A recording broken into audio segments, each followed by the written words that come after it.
Salut à tous et bienvenue sur notre chaîne.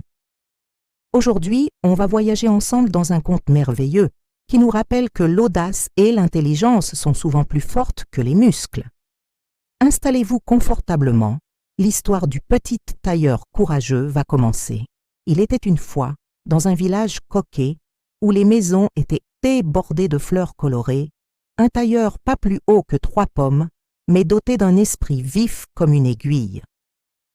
Dans son petit atelier qui sentait bon le fil et le tissu, il passait ses journées à coudre des habits magnifiques pour les villageois. Mais en secret, tout en maniant ses ciseaux, notre petit tailleur rêvait de quitter son établi pour vivre de grandes aventures, comme les héros des livres qu'il lisait le soir. Un beau matin, alors que le soleil dorait les toits du village, il s'accorda une petite pause bien méritée.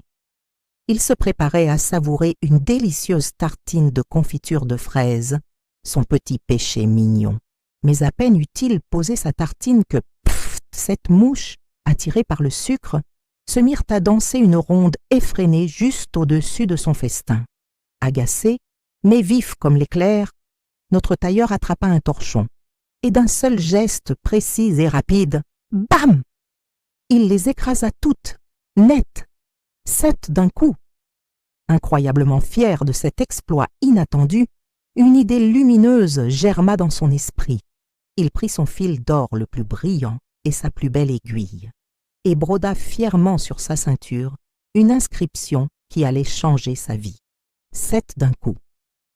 Puis il sortit faire quelques courses au marché du village.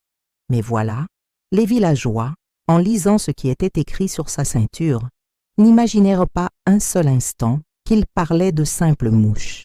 Non. Pour eux, c'était évident. Ce petit homme avait terrassé 7 brigands, ou peut-être 7 monstres. La nouvelle se répandit plus vite qu'une traînée de poudre.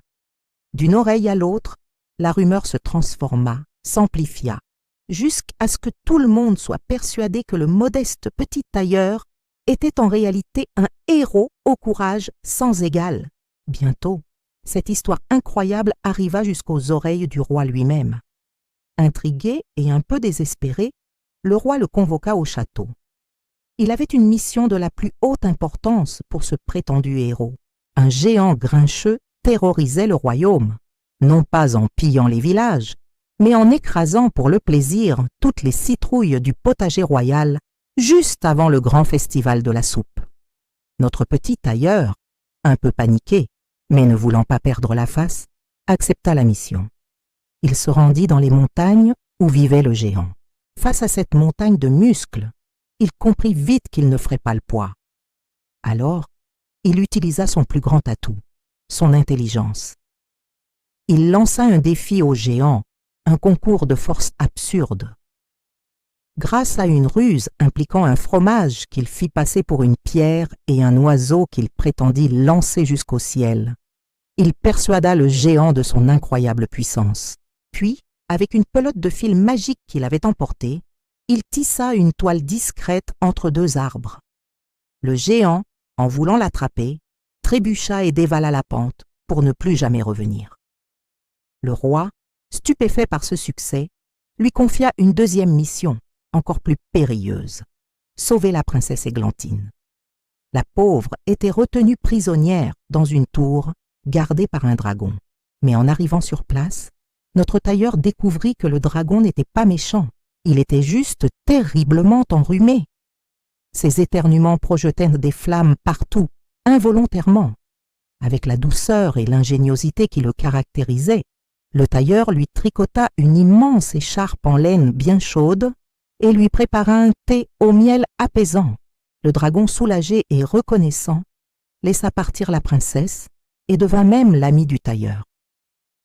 La princesse Églantine, charmée par sa bravoure et sa gentillesse, tomba sous son charme.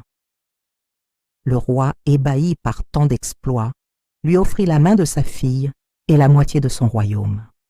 Mais à la surprise générale, le petit tailleur refusa poliment. La vie de château, très peu pour lui. Il préférait le calme de son atelier et le bruit de sa machine à coudre. Il retourna donc dans son village où il continua son métier.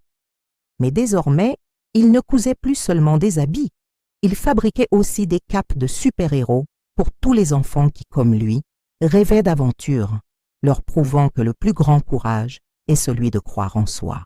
Et voilà, c'est la fin de notre histoire. J'espère qu'elle vous a plu et qu'elle vous a inspiré. Si c'est le cas, n'oubliez pas de laisser un petit pouce en l'air, ça nous aide énormément. Et pour ne manquer aucune de nos prochaines aventures, abonnez-vous à la chaîne et activez la cloche. Merci de nous avoir écoutés et à très bientôt pour une nouvelle histoire.